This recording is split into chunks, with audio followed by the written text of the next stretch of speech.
Hey horror fans, thanks for joining me for this review of Fear Street 1994, or Part 1. Alright, cast and crew information down below, and the Imdb plot here real quick to start.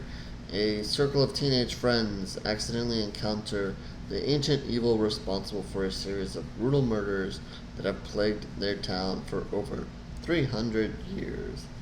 Welcome to Shadyside. Turn back now. Yes, I guess Sunnyvale is a better place to be, so turn back. Alright, so to start, I'll get it out of the way. This is obviously the series that just recently started on Netflix, and obviously 3 parts. As of this review, I've only seen this first part here.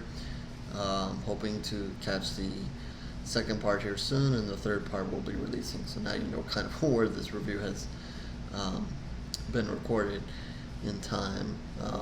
But yeah, the second part has been released, and I look forward to it. And I'll also kind of put out a disclaimer. This is based on the R.L. Stine books, and I have not read them, so I have no clue anything about them. Other than this series is based off of them. And so if you're looking for this review to kind of be a comparison, or to kind of talk about what was in the books and what's here, that's not going to happen here. I have no clue what happened in the books, and from the little I understand, I guess this is I guess a little bit more brutal, a little bit more for horror fans. I don't know if that's accurate or not, but somebody out there who's read the books and now seen the series can probably tell.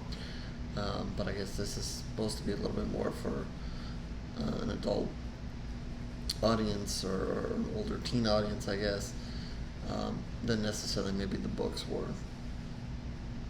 So that's pretty much all I can say in that regard of the book. So I'm sorry if you were hoping for something more book-wise. With that, again, this is on Netflix now, another Netflix series. Like I've done a couple of reviews now for these big Netflix / Amazon movies, and this, I guess, is another series here that's trying to make its mark, and obviously creating buzz. I mean, whether people are liking it or not, it has created a lot of buzz, and a lot of people are talking about it. It's all over social media, so I guess it's at least doing something. So, as for this one here, I'll talk a little bit of a few things I liked, and the plot to a point, and again, I don't want to spoil it. Maybe if you've already read the books and everything, or maybe if you've already seen the other parts, you know more about where this is going. I really have no clue, so I took this first one for what it was, and just viewed it as another horror movie. I mean, kind of knowing that there's going to be more parts. I'm not really sure how everything's connected. I guess, it's kind of connected into the territory, and I guess maybe this witch who's responsible for everything, and the kids that kind of start off this movie with. But otherwise, I don't know where this is, going in the end. So I kind of just watched this and enjoyed it for the horror movie that it was, even though I guess Imdb listed as, drama and all this other stuff, along with horror, but still. I like the opening of this movie. Girls in the mall, and not really quite sure what she's doing in her store all alone. That seemed maybe a little odd. To be, I guess, the last one in the whole mall to be closing in the store, in one of the stores there. But regardless, she's there. She's looking forward to leaving, about to close up shop, and hears some noises, and then is chased. A pretty good chase scene, and then murdered. And no spoilers here. This is the opening scene of the movie. I mean, this is just another death in the end. But yeah, she's murdered pretty brutally there. Kind of get a glimpse of the killer, of course. we're not really seeing a face here, just seeing a mask. And yeah, I mean, it's a good way to kick off things.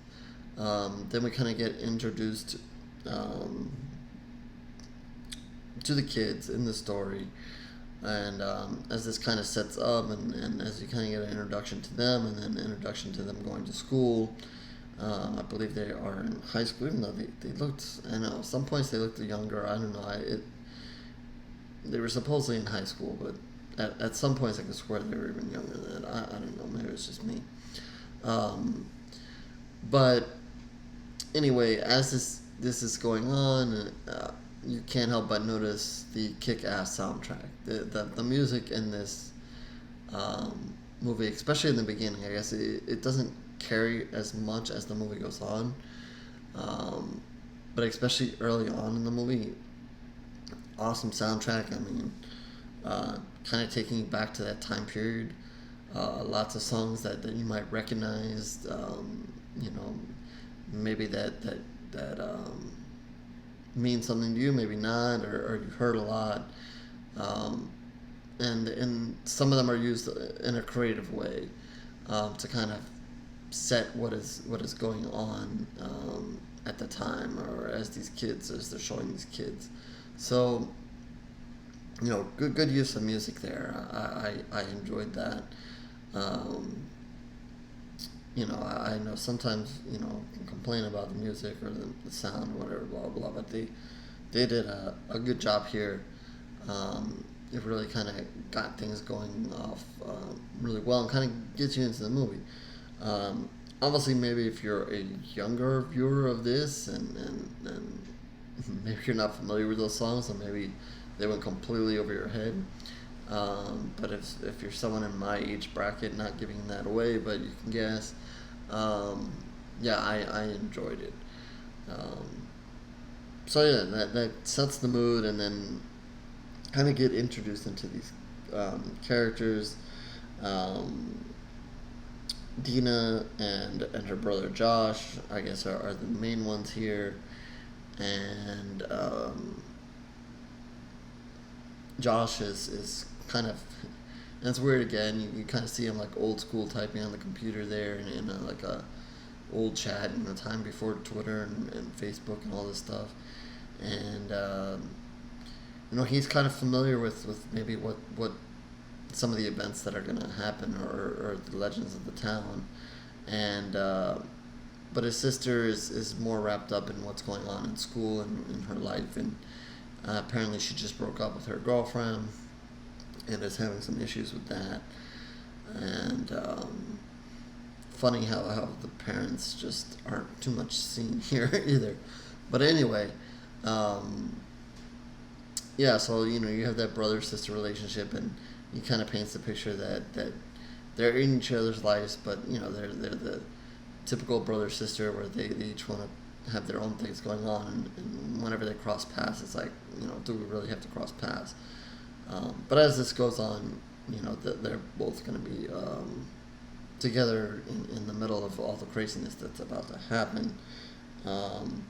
And what you get to see is that there's, I guess, a good side and a bad side, and I guess they live in Shadyside, and this is kind of interesting, and as they kind of paint this, I could see this coming from a book. They paint this as Shadyside is I guess the bad luck side of town or community, where I guess they're under this curse of this witch, and bad stuff is continuing to happen over years and years and years and years. Just bad stuff continues to happen, and they just can't get out under that shadow, and just you don't really want to live there. And then I guess Sunny Val is the good side, is where things good happen, and they thrive and prosper, and I think one of the things here you see them in a high school football setting, or you see the football players, whatever, so you assume that they have a good team, the other has a bad team, and just everything's good in one side and everything's bad in the other, and that's kind of the picture they're painting here. And obviously that sets up a lot of rivalries between the two schools, including Dina's ex now, who has gone to Sunnyvale, and I guess the brighter side of things. And you see them kind of have a confrontation early on where they go at it pretty harshly, and things are said in the middle of I guess where people are kind of going over the death of this latest victim here, and paying tribute and so forth, and to some of the other deaths as well, acknowledging that is going on as well. And kind of sets the two schools against each other. So while the two girls are having a confrontation, so is the two schools. And that kind of sets up a scene where a crash happens, and then that leads to probably, and I'm trying to see how far I want to go spoiler-wise, kind of sets up a scene where there's a bus and a little bit of a chase, and a series of events happens, and I guess that kind of unleashes the witch once again, or at least the next phase of the witch and her curse and what's going to happen here.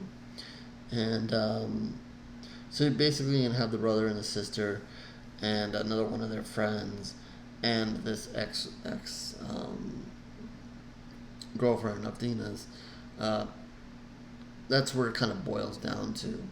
And kind of going forward is they're going to be basically haunted, chased, and tried to be killed by certain figures over the course of, since the witch has died until now, until their present day, certain figures that the witch has used to kill other people in that time.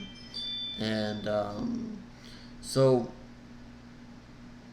it kind of becomes a slasher kind of film at this point.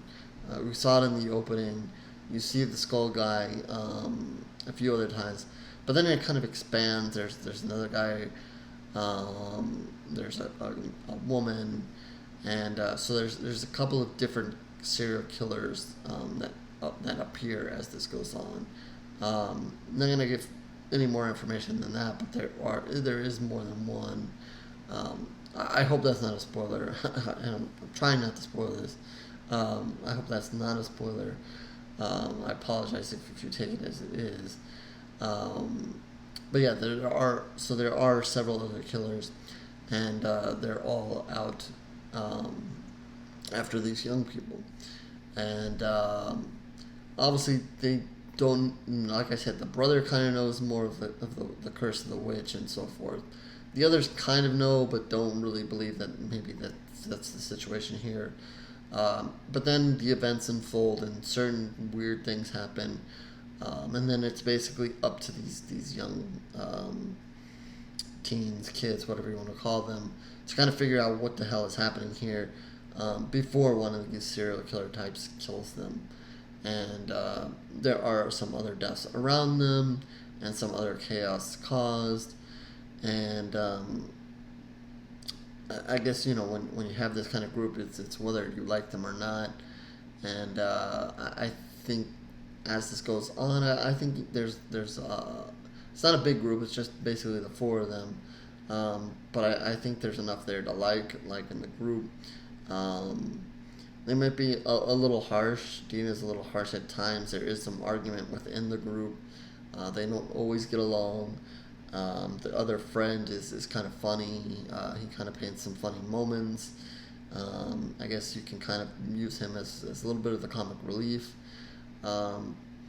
But yeah, there's a little bit of them not really getting together, not really being friends all the time. There's some arguments along the way and what to do. And I think there might have even been another girl along the way too. I don't, I think though. So there's like 4 or 5 of them, I guess, overall. And I apologize. I watch so many movies that certain things confused or different movies. But anyway, base case is that they're trying to figure out what is happening, and like I said, I don't want to give away any spoilers here.